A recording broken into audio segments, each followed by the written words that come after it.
បាទជំរាបសួរបងប្អូនទាំងអស់គ្នាបាទថ្ងៃនេះខ្ញុំក៏មានវីដេអូចេញមកថ្មីមួយទៀតដែរបាទថ្ងៃនេះគឺ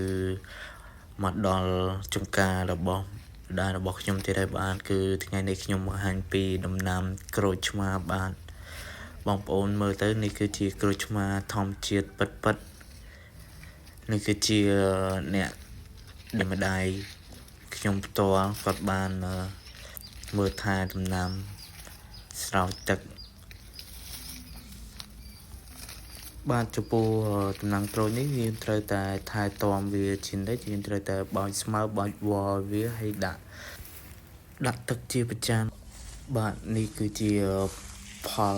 ផ្លែក្រូចឆ្មាដែលម្ដាយខ្ញុំបានដាំនេះបងប្អូនមើលនេះឃើញទេខ្ញុំបានចោលនេះគឺផ្លែធំណាបងប្អូនគឺផ្លែវាច្រើនហើយទឹកក៏ច្រើនហើយវាឈ្ងុយណាបងប្អូនវាដូចក្រូចពី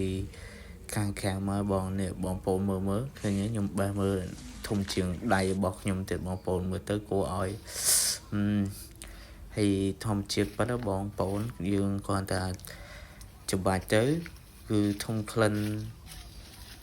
ក្រូចវិស័យក្លិន